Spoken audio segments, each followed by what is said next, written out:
Good morning, everyone. Welcome to the ITEC conference this morning. Before we get started, I wanted to go ahead and mention a couple of things.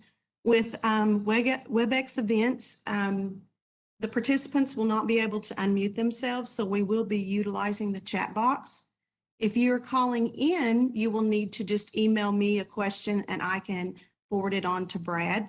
So without any other delays, we will go ahead and get started. Our presenter this morning is Brad Carl. He's with the Nature Conservancy. And with that, I will turn it over to Brad. Thank you, Brad. Thank you, Karen, and good morning to all of you. I'm so glad you decided to start your Monday morning off right talking climate change. Great to see.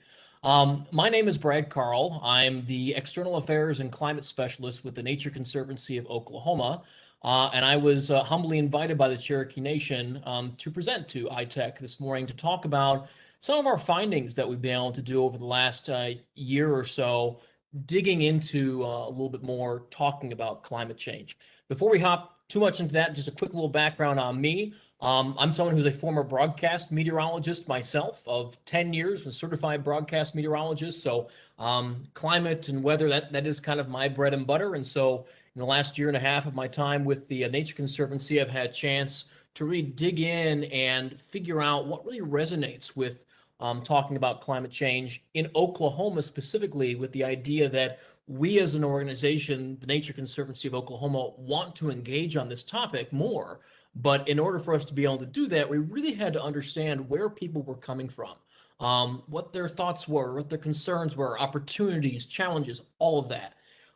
And so as you'll see as we go through this and I kind of unpack how we even came about doing this, before we even get to the actual findings, you'll see we really put a lot of thought and care into making sure that we got as many voices as possible to come to the table to help give us their perspective, including tribal nations.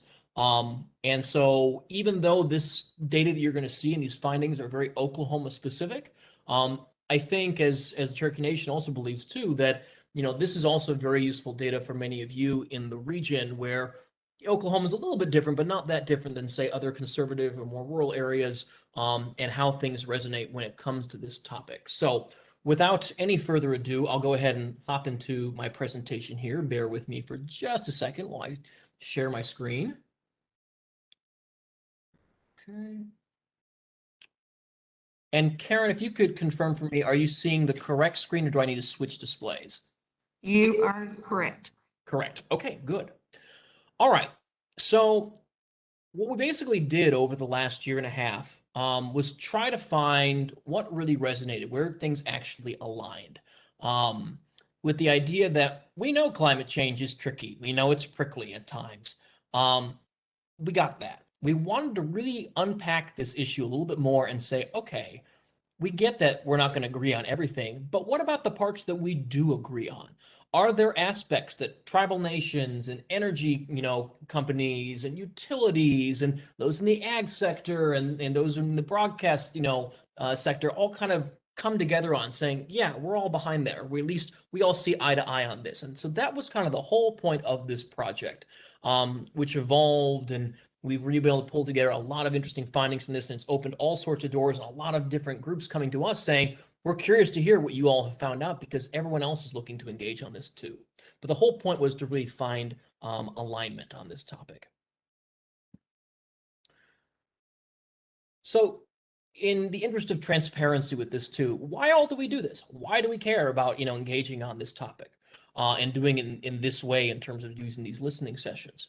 Well, we know that talking about climate change is very different in Oklahoma and in general, just kind of the middle part of the country versus other spots, particularly coastal states. And that's true kind of in a more general sense, but even amongst my own colleagues in the Nature Conservancy, I noticed that my own coastal colleagues, especially on the East and West Coast, speak about this topic differently.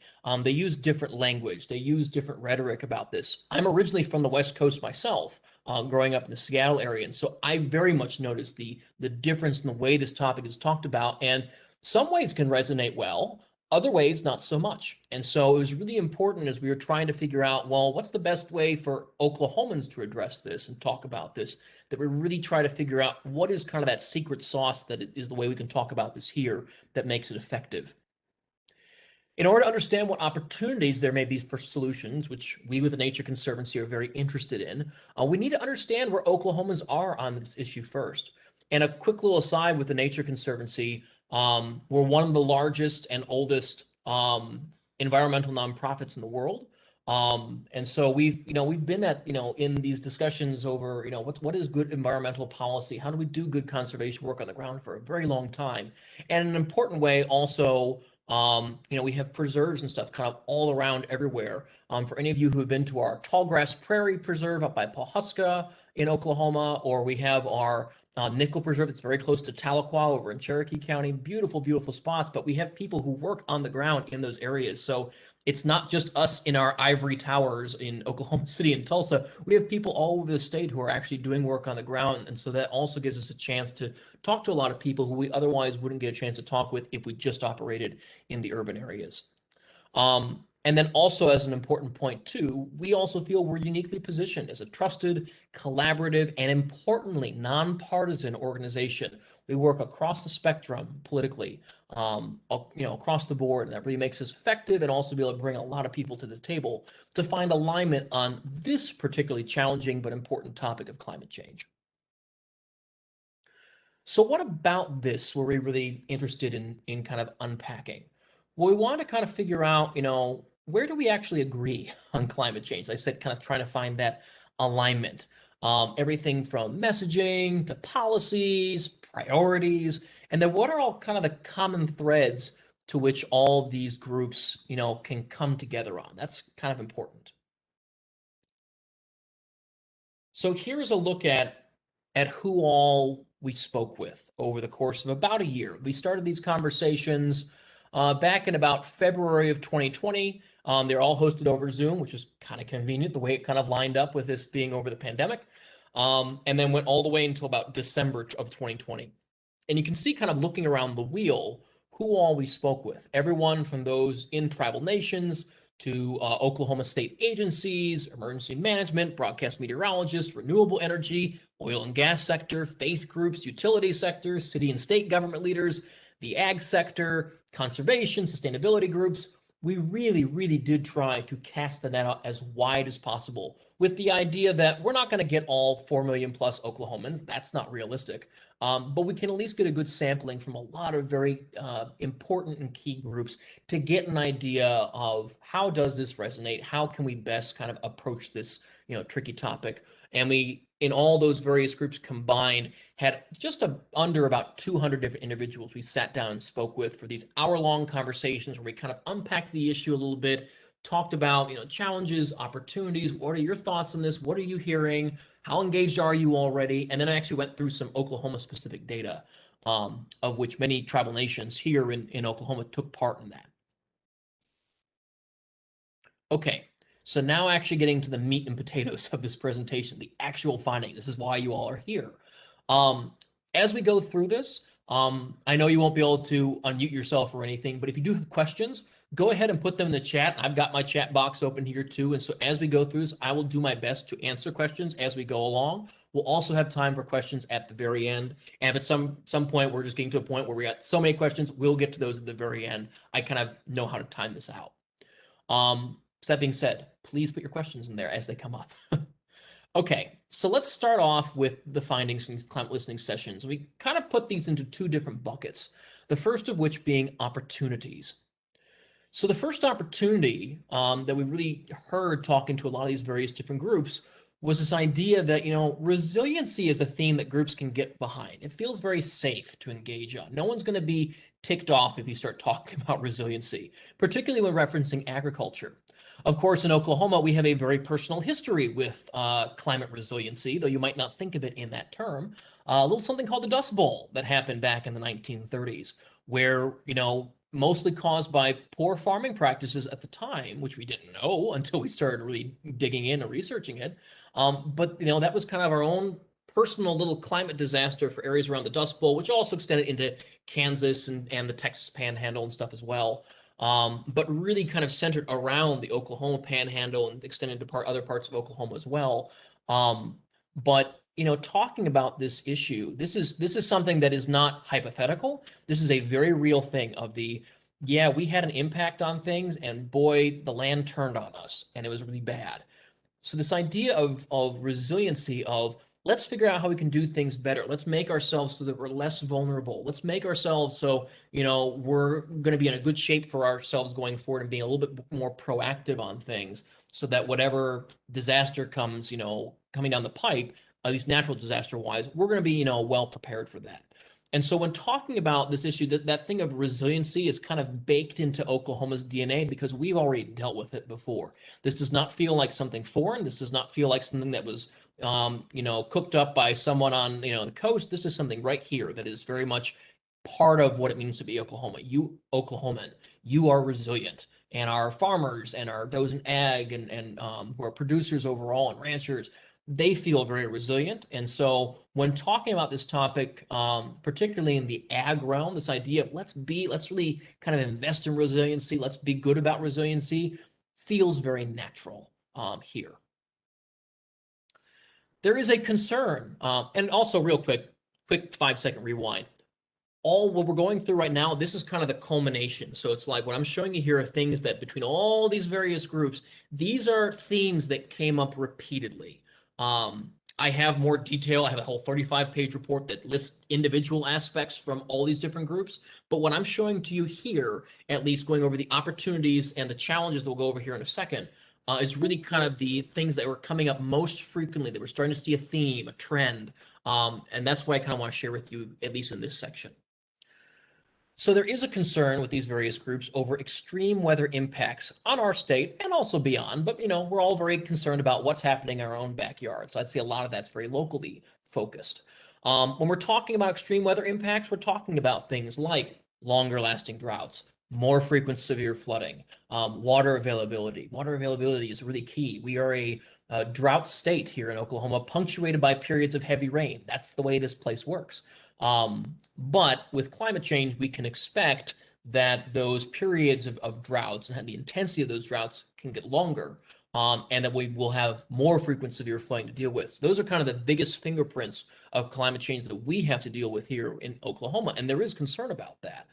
And this idea that, having to deal with more disasters is expensive, and that economically it should be in our best interest to want to act on this and to prevent those disasters from being as expensive as they could be.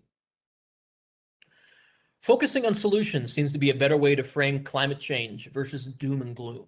And I affectionately refer to this as kind of the California rule. And I say that as someone who's a born and proud West Coaster myself.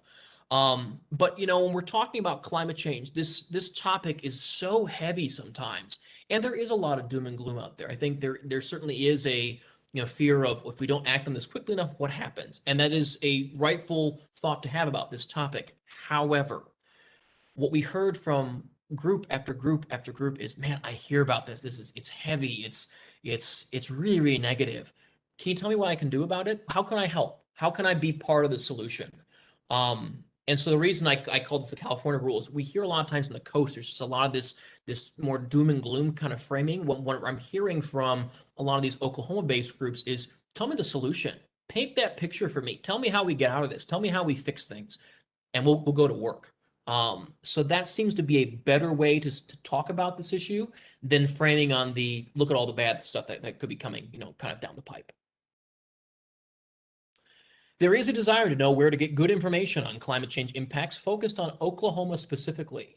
If you want to find information on national climate change impacts, NASA, for example, has a ton of great resources. You want to look internationally, you have that many more good resources out there. But when you ask people, where do I find, Oklahoma specific information about climate change, they kind of shrug. There are good resources out there. Everyone from our ag extension offices have some good resources on that.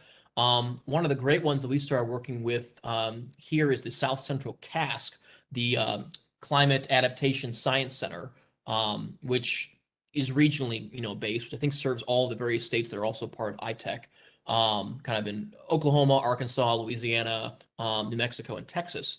And so they're a group that looks into, what does it mean to do adaptation kind of stuff? What does it mean to look into our crystal ball and see kind of what's ahead, but also historically, what have we looked at before? And so this group has some really great resources on kind of what you can expect a little bit more locally. It's just not very well known about. But for those of you who are looking to say, hey, I'm really curious what's going on in my neighborhood, who has modeling that can show what we might be facing in 5, 10, 20, 50 years kind of down the line, or even looking historically of what has happened before, really great group. The South Central Climate Adaptation Science Center, big old mouthful, but it's great.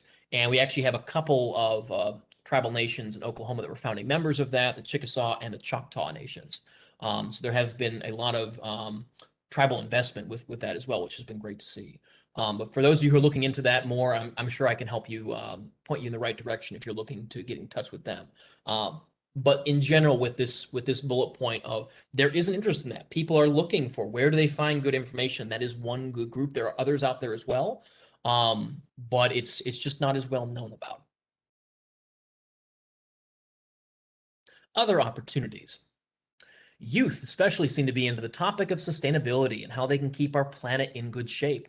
There is a strong desire also among our participants who are parents or grandparents on this topic.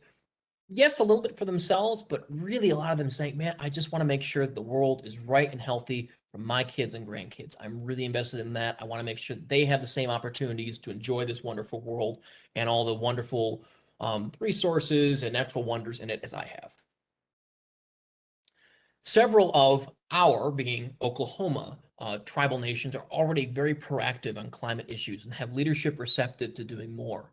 This is really encouraging to hear from the several tribes that we sat down with and chatted with. And although I think they would acknowledge that it's still a little bit prickly for them to talk about too, at least when it comes from a governance standpoint, their tribal leadership are very interested in this topic and want to do more. And a lot of the plans that have already been put out in terms of especially water security, which seems to be very, very important to the tribal nations, really interested in making sure they have a plan. I would easily say they have some of the more robust plans for how we're going to handle and mitigate climate change versus many other groups compared in our state. Many of our municipalities and stuff don't have things quite as clearly laid out where it's specific to climate change. Yes, it may be for water security, but not specific to climate change like many of our tribes do. So I kind of looking to our tribal nations as very good example setters of here's what could be. Here's how you can kind of help design,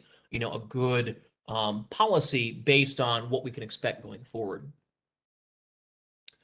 Pride in protecting what we have could be a very powerful message. We love our outdoor spaces. We think that, our what makes Oklahoma great is what we have in terms of our natural resources, in terms of our parks and outdoor recreation, everything else like that. And so we want to protect that. We want to make sure that that's going to be around for a long time, kind of tying back into especially parents and grandkids, or grandparents rather, making things right for their kids and grandkids. Same kind of thing here. We want to make sure the next generation of Oklahomans also have a chance to enjoy those same freedoms and responsibility too for taking care of those great natural spaces, but also have a chance to get out in them and really be able to enjoy them. Oil and gas folks are more on board with talking about this topic than ever and want to be part of the solution. This was really encouraging to see, and probably of all the groups we were approaching, was one that we were hammering a little bit, the most on, of just we want to see kind of how they were going to feel about this, and it was very encouraging as we were either picking up the phone, cold calling or cold emailing, or had personal connections through some of our employees or our trustees or whomever else. Where the response we got back was, man, we're just getting started on this, but yeah, we'd love to talk about this. This is topic du jour. Everyone's talking about this. Yeah, let's sit down and chat with you. Let's start, working our way, through this. And so this was really, really encouraging to at least get this idea that oil and gas wants to be at the table. They are interested in this topic. Some aspects of the industry more than others. But many of them do want to sit down and start being more proactive on this issue, which is good to see. Now, keep this point in mind. We're going to come back to it in like 2 slides. Challenges. As this should be not a huge surprise to anyone, the term climate change feels politically charged. There's a strong desire to use something else, some other term, or to break it up into smaller issues of the whole. of, hey, can we just talk about drought? Hey, can we just talk about flooding? Can we not use this term of climate change? And this don't necessarily have a good solution for, because in my thought, it's kind of a rose by any other name is still a rose. Yeah, you're getting your droughts and you're getting your flooding, but if they're getting worse and it's because of climate change, you still have to talk about climate change. So I think the way you work through this is you have to make climate change an okay thing to talk about.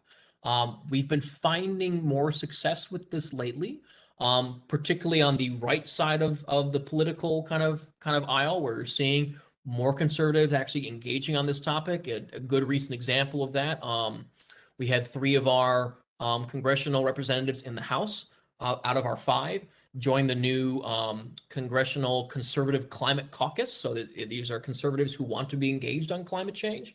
And I don't think that would have happened 5 years ago. But because we're talking about this more, and several of those folks we have worked with directly, who we know want to engage more, but are kind of curious, how do we even begin that conversation? So there is movement on this. There is more of a desire to kind of engage. It's the how do I engage without getting my head bit off? And so that's what this whole project is trying to do, is to figure out how can you engage, how can you do it in a way that's going to feel, like you're going to have a positive conversation around it and be a little less prickly. This is an important point. And I especially get this having been in my previous life, a broadcast meteorologist in Oklahoma. Oklahomans are perceived to understand weather well, but don't know the difference between weather and climate. For those of you who are not Oklahomans talk about weather all the time because it's nuts. It's crazy. It's not just water cooler conversation. It is the talk of the day because it's crazy here. So they talk about weather well. We understand it pretty well. Like, you can show people a hook echo on radar. Oh, they know that's a tornado. They know what to do. Very, very well informed about weather. Not everywhere is like that. But they really don't understand the difference generally between weather and climate. Where weather is very short term. Like, we're thinking like what happens in the span of like a day or by the hour or a week. That's like your more weather kind of stuff. But climate is long term. That you're talking months, you're talking years, you're talking decades, you're talking centuries. A much, much larger time scale, and also not as much related to right here in my neighborhood where I live. You have to really look at the bigger picture. Good way to think about this is when we're thinking about the short term versus the long term, but even think about, so for example, what we had with this awful cold blast back in February. Where it got just so ridiculously cold here in Oklahoma and Texas, and it just the Arctic just opened up, and it was awful for like 2 weeks. When we're thinking about that, that still is weather. That's still a short-term thing, and you can think about it this way. So if you, for example, you had no other experience with this whatsoever, but say you looked at Austin, Texas, and you look at Austin, Texas's temperatures over that 1 week. It was stupid cold. It was like you had like high temperatures in the teens and low temperatures in like the single digits and whatnot. And I'm just giving you an example that way. But if you had no other experience with Austin, if that was your only thing, you just looked at 1 week, you would safely conclude that, well, Austin must be a very cold place. No, well, because your intuition tells you, if you know anything about oh, it's in the middle of Texas, it gets hot most of the time. You'd have to think, well, that's an anomaly, that it's not usually that way. Well, yeah, but you have to think about it in the bigger context. If you were to look at just that 1 week, you would come to the wrong conclusion. Same deal of being, it's cold today or it snowed this week, therefore climate change isn't a thing. Of course it is. But you have to look at a bigger time scale. You have to look at a bigger geographic scale to really be able to differentiate between that. And Oklahomans overall, and this, we heard this from group after group after group of, man, they don't quite get that time difference. They lump in thinking that it snowed today, therefore that equals climate. No.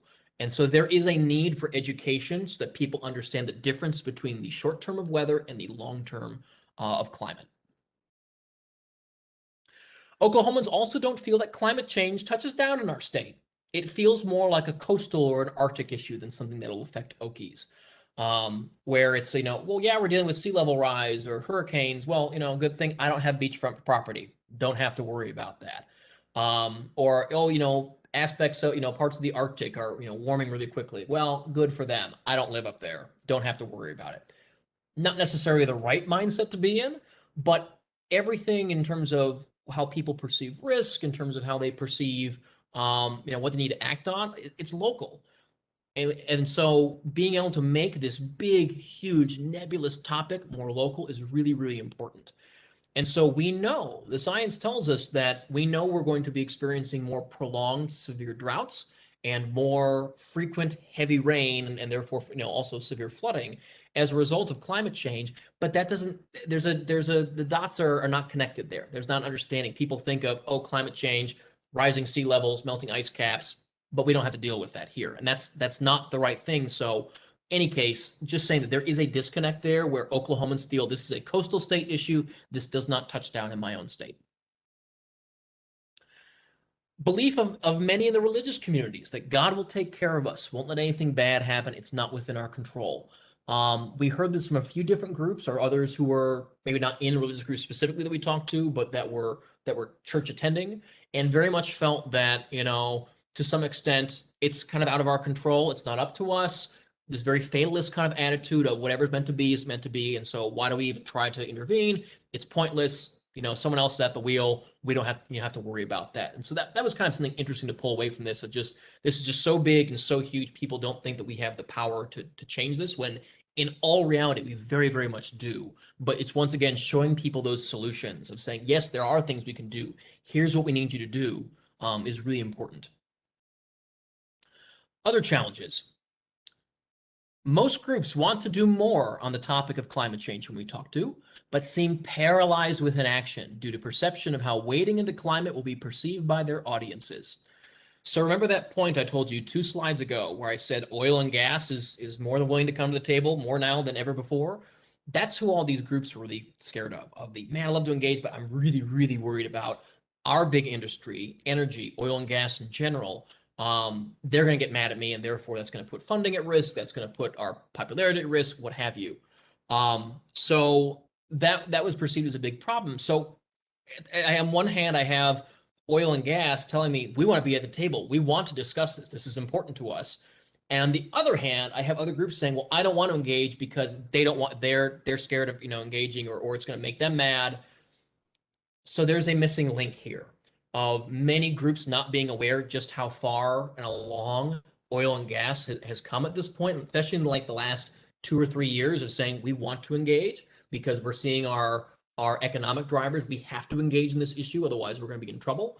So in any case, they do want to engage a whole lot more. And so now that they do, hopefully there should be a whole lot less resistance on this point, but there's still this perception that, oh, if I engage, people are going to get mad at me. And there's been a lot of changes beyond just oil and gas, but even just in terms of this topic in general. If you look at survey data and stuff from across the country, but even in more conservative spots where people do want to engage on this. This is becoming a bigger issue.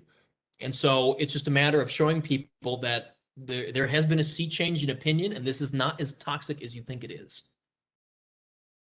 Once again, kind of going back to the same point, there is concern about ticking off the oil and gas sector. Groups start talking about and getting into climate policy.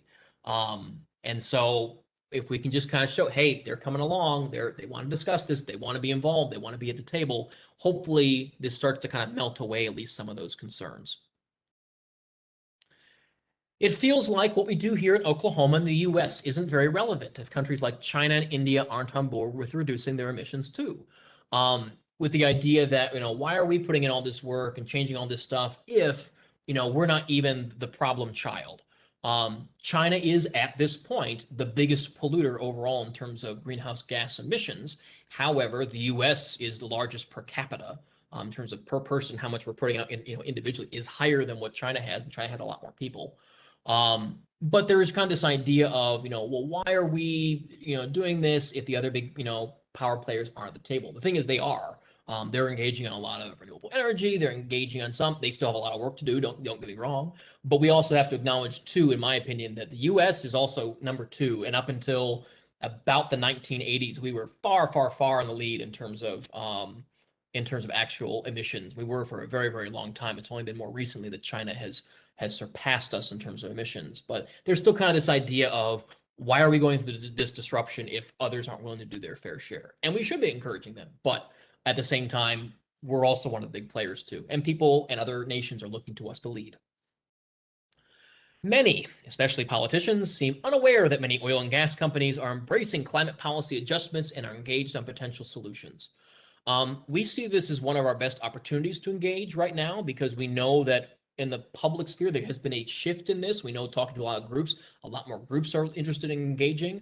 We know on a more local scale with Oklahoma that our politicians are kind of unaware of this, or at least not as aware as we think they could be, that a lot of this positioning has changed. And so we want to, as a group, a nonpartisan group, go with various groups and even oil and gas companies and say, let's start figuring out what it means for Oklahoma to engage on this. We see this as a really good next step of how do we start to kind of move the needle on this. And so first step is make climate change a not toxic topic to talk about. And then we can move on to, okay, now what do we do? How do we get our people more engaged and actually start to talk about policy solutions and engaging on this and making sure that we're also looking at opportunities too, where climate change, yes, it has its challenges and whatnot, but also there's a ton of business opportunities for doing things like renewable energy, for emissions reduction, for plugging orphaned oil and gas wells, tons and tons of options out there. And so talking about a lot of that and getting that on the table in front of the people who can make the big decisions, we see as very important and something that does need to happen soon. There's a perception of climate change being viewed negatively in the ag sector. For those we talk to in ag, they very much feel picked on. They feel like, we are also not your problem child. Transportation is your biggest chunk of the pie, followed by energy, then followed by ag. So why are you picking on us and our burping and farting cows? What's the deal?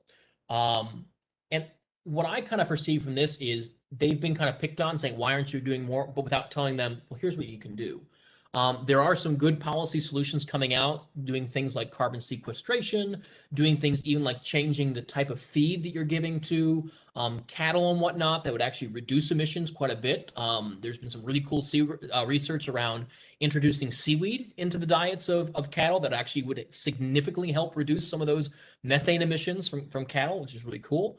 They just haven't talked about that a whole lot yet. They're really curious, though. They're really interested, especially since they know that carbon sequestration and carbon credits have a lot of money attached to them and investment opportunities. They're really, really curious. But they do, at this point, feel a little picked on of you're just coming after me, and you're not even telling me what I can do. So they're a little more prickly around that. But if you kind of show them, hey, here's the way, here's how you can engage on this, here's how you can do some good, then they're very curious and interested in this. Couple other observations. People seem to be more open to discussing the topic civilly in person, not so much on social media. Social media is kind of toxic and terrible sometimes, so it's not as easy to engage on there versus having a more face-to-face kind of conversation. Lack of recent snow, recent being the very key word, seems to be a common local observation among groups as a potential impact of climate change. Up until this last winter, when we got just shellacked we got ice, we got snow, we got much more than we had seen in years and years and years. Up until then, we had been dealing with quite the snow drought within Oklahoma. In fact, Tulsa had gone its longest period of not even being able to get up to its average amount of snow of roughly 5.5 to 6 inches in a season, with records that date all the way back to about 1900. And so it went like 6 or 7 years up until this year where they were below that average of 5.5 to 6 inches. So we only recently broke that. But up until that point, people were saying, especially those who grew up in Oklahoma in the 50s and 60s and 70s, who participated in these conversations of, it used to snow more when I was younger. What happened? What's going on? Why doesn't it do that as much? And you can go back and look at the snow records and temperature records. And yes, it did used to be cooler. And since the early 2000s, it hasn't been as consistently so. Yeah, it still can when it wants to get crazy, but just not as frequently. And that does seem to be a common local observation. Once again, something local where I live of, hey, something has changed and I'm noticing this.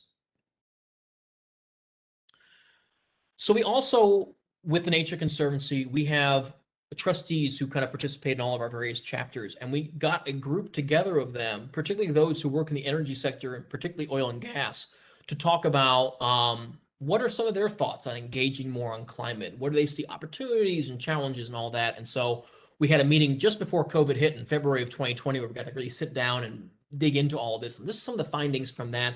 There are people beyond Oklahoma in this. We had some folks from Kansas and Texas and across parts of the deep south and such. So it's not as Oklahoma specific, but I still think provides a really good insight in terms of what this group is thinking. So this is kind of the unpacking from that. This group generally agrees with the Nature Conservancy's priorities of carbon pricing, driving innovation and research, phasing out long-lived greenhouse gases, modernizing the electric grid, and natural climate solutions. These are things that TNC has championed, that we get a lot of support for, and even those in the oil and gas sector say, yes, we're on board. It seems like a great idea. However, their thoughts on things too is we want to make sure we look at all energy options on the table. From them, there's been a concern, particularly those in the environmental kind of movement of moving away from oil and gas completely, where TNC officially we are fuel agnostic, where our thing is we have not put out saying we need to have so much renewables by so much date. We're just saying we need to reduce emissions across the scale. That has to be the solution as quickly as possible. And we're all in favor of renewable energy, but think there are spots for others, in there too, as long as those emissions are, reduced down as much as possible. And so this group is just a little sensitive to that fact of like, we just want to make sure that you're not trying to cut out certain energy sectors. In their mind, the term zero emissions can be a bit dangerous because for them, it ignores carbon capture technology potential, which an important caveat, we do not have yet on a large to scale ability yet. We may at some point, but it's not there just yet. But for this group, they're seeing that as a way, well, if we have this technology, that would kind of change the game, that would kind of change the equation a little bit and make it easier, to engage and do more with that. But carbon capture has some issues with it in terms of economic viability and, is it the best investment, things like that. So there are some issues with that, but that was kind of their thoughts about zero emissions. This group also recognizes that flaring is generally a PR problem, and they're working to contain it. They know it makes them look bad, even though that's not where the bulk of the emissions come from in the natural gas sector. A lot of that's along pipelines and stuff. It's not from flaring operations, which generally releases CO2 more than methane. But they still see it as a problem. It makes them look bad, and so they are working quickly to try to contain that and reduce its usage because they know it gives them a black eye versus looking at renewables. This was probably the most pertinent observation from this group. Not sure everyone agrees what the end game is. The concept of emissions reduction in most people's minds, for better or for worse, is going to all renewables. So this group's a little bit kind of hand-wringing because they're concerned of, well, if you're saying emissions reduction, that's great, but does that mean end of oil and gas? ? So they're kind of thought like, is this an existential threat to our business model in oil and gas, or are there things that we can do that would still make us viable? And so there is some kind of concern around that, and also concern in terms of a lot of these folks that we talk to do want to engage. They want to be advocates of climate action, but in the broader conversation, they're worried because those, particularly on the farther left end of the political spectrum, want to put them out of business. And so they're saying, how do I engage on this if I'm being told I'm bad and awful from the get-go? So that's kind of the square they're trying to circle in and trying to figure out what does it mean for me to engage meaningfully, but at the same time, can I come in here and not be an enemy of what we're trying to do? And so they're still trying to kind of work through what that means. Couple other key groups to go through are ag attendees, and so we're going to go through like 3 different other kind of groups we did a little bit more of a deep dive with, or at least unpacked a little bit more, because they're really key constituencies within our own state or hold a lot of power or potential in terms of communicating. So the first is our folks in ag. And with these groups, very much agree that drought is a huge concern. They are more concerned about drought than they are concerned about heavy rain and flooding and stuff. With the idea that, of course, the Dust Bowl is still alive in many of these, very much family loyal kind of, I've been in ag, my dad was in ag, my grandfather was in ag, whatever. And so there's still very much a thought of what do we do with things in relation to the Dust Bowl? How do we make sure that doesn't happen again? Very concerned about drought and drought mitigation. This group is also probably the most split that we talked to, all those various groups around that wheel, as to whether they believe that climate change is a natural cycle or caused mostly by man. Some very much did believe that, yeah, we're definitely having an impact. Others were very, very convinced it was a natural cycle, or just didn't know where to get good information on this. I just don't know who to trust. Excuse me. Um, and what we kind of believe with our own investment on this is we don't have the time nor the resources to go and get all the folks in ag on board with showing that, yes, the science does clearly show us that we are having a huge impact on this. Nor do we necessarily need to. With the idea being, if the solution for agriculture is to do things more like carbon sequestration work, good soil health practices, to do things like carbon credits, all sorts of things like that, reducing water usage, all that. Then maybe we don't have to go and get stuck in that quagmire. If we just go and say, hey, here's the solutions that are really good. They help your yields. They're better in terms of your own profit to make you resilient. Let's just go down this path, as opposed to getting lost in kind of the mud for a little while, trying to show people the science on that. And on this group too, they're very curious about that. There's a desire to hear success stories of those doing climate mitigation work and carbon sequestration. Most important point, they told us very point blank of, we know there's money attached to this, and I would love to have some more investment opportunities. So if you're talking about things like that, they're really curious about other investment opportunities on the side. There's also investments possible with renewable energy in terms of wind and solar that they're also curious about as well. So just things along those lines. They're very climate curious about this topic. Another key group, and I don't just say this because I'm a former broadcast meteorologist, but because this group has a lot of sway, and a lot of people trust them in terms of some of the only scientists they may hear from on a regular basis, broadcast meteorologists. This group, very aware that their viewers are knowledgeable about weather, not so much about climate. We heard that from this group over and over and over again. Heard it from others as well, but certainly a lot from the broadcasters. They're also a humble bunch. They don't feel they're qualified enough or know enough to talk about climate directly, as opposed to talking to a climatologist. To which I can confidently say they know a lot more than they think they know. They had to go to school, and so they covered climate. They're a little bit more hesitant to engage because they know it's a little more prickly. But they also know this stuff really well, and they know a lot more than they give themselves credit for. They have to learn about everything from tsunamis to earthquakes to the aurora borealis and all kinds of other science things that go on. You have to kind of be a professional learner and, be able to distill complicated science and share it with the general public. They are very capable of that. They just would rather pass the buck to climatologists, I think, is kind of the way they do it, unless you show them the path of here's how you can engage in a way that's not going to get your head bitten off. Then they're more okay with it. This is kind of the big reason with them is there's just kind of some concern over how some viewers, particularly those in rural areas or those who have less trust in news overall, will react to talking about climate change. They read the comment sections on the Facebook post of talking about Paris Climate Agreement or anything else like that, and they see how much hate those get. And so they're a little bit hesitant in our own state to get engaged with that topic, and rightfully so. However, showing the local aspects, once again, of local solutions. Here's what's going on. Here's how things are affecting my tribal nation. Here's some of our mitigation plans we're working on. Here's how we're doing water planning.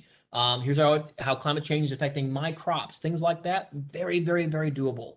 And there's a lot of interest within the news community right now to do more on climate. So tons and tons of opportunity to engage with broadcast meteorologists who are the science officers of these news stations. And here's some Oklahoma-specific oil and gas attendees' thoughts on climate change. We went through that kind of larger group. Overall, this is just from Oklahoma. This group is generally on board with emissions reductions. They get it. But they do want it to be cost-effective and for there to be a future in which natural gas especially is still part of the energy mix. They are very protective over natural gas and are worried that it's going to be stamped out. So as long as there's a way to reduce emissions from that and still have it be part of the larger energy portfolio, they're on board. As to why this group hasn't necessarily engaged in climate until now, there's been a whiplash in federal policy from one presidential administration to another that was cited. Certainly very different rules under President Obama to President Trump to President Biden. And so having the rule book change every few years has made things very difficult, as they have cited. So now they're able to make more consistent policy, which has made things a little easier and a little bit more locked in. And now that sustainability and ESG, environmental social governance, is very much baked in with a lot of these companies in terms of their investors are really interested in it, and insurance-wise, all sorts of things. This is very much something that's here to stay. This is not some passing thought on things that are going to get watered down later. This is something that's going to be part of their business approach for a long time. It was also encouraging too, as we were going through these conversations, and you'd see people kind of, the lights would come on. I'd have people on from different parts of the state with these calls, and wait, you all want to engage on climate too? Oh, well, shoot, we thought we were the only ones. And so as you kind of showed people that, yeah, other groups that you're in, the same entities with, they also want to engage. They may not have, broadcast it loudly and put a neon sign over their heads, but they also want to engage. And so if you can work with them and kind of do things a little behind the scenes, that's great. And the more people do that, the less scary it becomes to engage, because then you realize that you're not alone. So getting close here to the very end of the presentation, then we'll have time for questions. And that was a lot that I just tossed you. We just went through a whole ton of data. I have a whole much more I could show you, but got limited time. So where is their alignment on this topic? That's what we really wanted to kind of answer. And here are kind of the three big takeaways if you gain nothing else from what we just talked about for the last 50 minutes. Climate resiliency is an agreeable, positive theme to unite around. You are not going to find much resistance on this. People are on board with that. Being resilient, being less vulnerable, people get that and the need for it, and it feels like a positive, very Oklahoman grown kind of thing.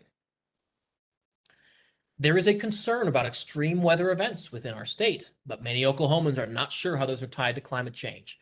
So this highlights that there is a need for education on this, of showing people, what does climate change mean to Oklahoma, and what is the difference between weather and climate? And the great majority of groups who participate, and I can really safely say like all of them, are actively discussing climate change policies and sustainability.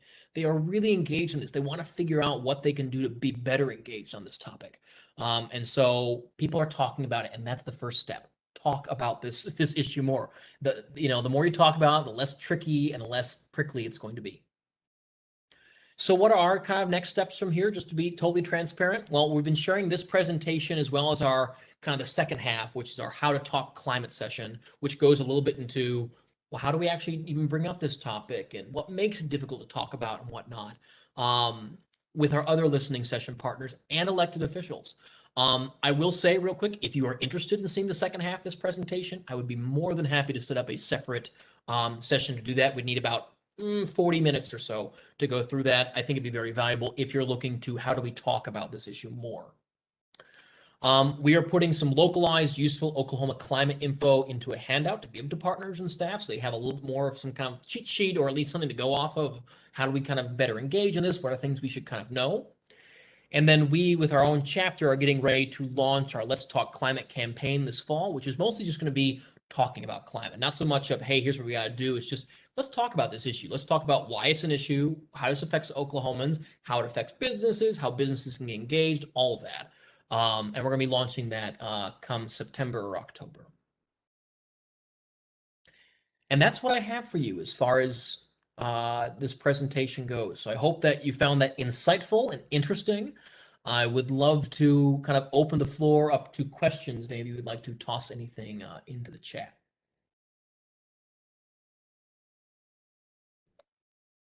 Okay, it looks like we have one. Yeah, let's see. There's a question in the chat box if you want to look there, Brad. Sure. This is from Monty Scamelhorn. It says, science has always promoted questioning things. Recently, those who question assertions of climate claims are dubbed deniers in an almost mocking way. Where is the room for alternative scientific ideas using real data? Marginalization makes some feel like public enemy number one. I would agree. I don't go around calling people deniers. I don't think that's a good way to approach things. You're gonna no one, if you go up to someone and say, well, I think you're dumb for thinking this, all you're doing is shutting doors. You are not opening the doors to have a conversation. There are some, this is a complicated topic, and you've got to be able to answer some questions in terms of, how do we know, and why is this important for us to engage on, and whatnot. So to kind of get back to answering your question, room for alternative scientific ideas using real data. I mean, the science is pretty clear that we are having an impact. You want to debate what we should do about that and how much of an impact? All right. Um, but I think, looking at some of our really good resources, like what we have from NASA, like we have from the University of Oklahoma, like what we have from the South Central Climate Adaptation Science Center that shows a lot of that data in terms of us affecting the energy balance of the planet very clearly, that our emissions of methane and CO2 are really kind of pushing that equation, that energy balance equation out of whack. I think you can show people like, hey, here's what's showing us that it's not volcanoes, it's not the sun, it's this is what's causing it. We can prove that. That's where I think there's kind of room. I think we have to show people kind of where those good resources are at. Because you go look on Google in terms of you want to find out what other theories are out there, you can find anything. Doesn't necessarily mean it's supported by a whole lot of other people. I think it's important for us to show where there is most of that consensus, and it's not, well, one scientist thinks this and one other thinks this. It is like 95% of climate scientists say this, and a small handful of others think something else. Which, all right, cool, prove it, and then we can talk about it. But I think we should. It's up to us being science communicators to be able to talk about where is there that consensus, that overall large consensus on here's why we are impacting things, and here's how here's why that's important and how we best engage. But you don't bring people into that by calling them deniers. That's not going to work. And I don't try to refer to them as much. I'm trying to think how I better refer to them. Like I can say people are skeptical about climate change, though. Looking at the data, the number of people who are skeptical about climate change continues to shrink year after year after year. It's not a growing number at all. I hope that answered your question. Okay, thank you, Monty, for that question. I don't see any other questions in the chat box just yet. Also, if you're calling in, you can email the question to me, and I can either read it now or I can forward it on to Brad, and he can answer it later. Brad, do you see any questions in your chat box? Nope, no, it was for me. What I'm going to put my email in the chat box. So if you have any other questions that you want to ask or would be interested in any of those other presentations I give on talking more about climate, happy to help or point you to other resources, what have you. Feel free to email me. So I'm going to put that in the chat right now to everyone. Okay, thank you. Also, Brad, if you don't mind sharing your PowerPoint presentation, you can send it to me. And if anybody's interested in getting a copy of that, I can send that out to everyone. Yes, I don't see any emails. We'll go ahead and hang on for just one more minute to give you time. In case you're typing, we'll give you another minute or two.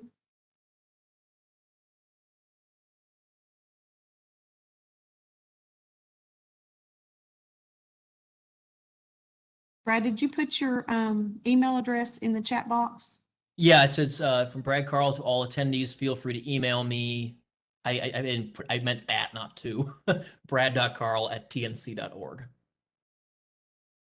Okay, I just didn't see it in my chat box, so. Maybe it doesn't go to the host or something weird like maybe that. Maybe not. Okay. Okay. Well, thank you so much for having me here to present. Like I said, I hope you found what we covered interesting, insightful. If you have any thoughts on this, or you're saying, man, this doesn't quite line up to what I'm hearing in my community, I'd love to hear. I'd like to kind of get an idea of how things are resonating on the ground, whether it's here in Oklahoma or elsewhere. So yeah, feel free to reach out. And thank you once again for letting me come to present. It was a pleasure. Thank you, Brad. We appreciate you presenting for us today. And I just wanted to remind everyone before we sign off to please join us again at 11 o'clock for our environmental health session. So we'll see everyone back here at 11, and have a good afternoon, everybody. Thank you, Brad.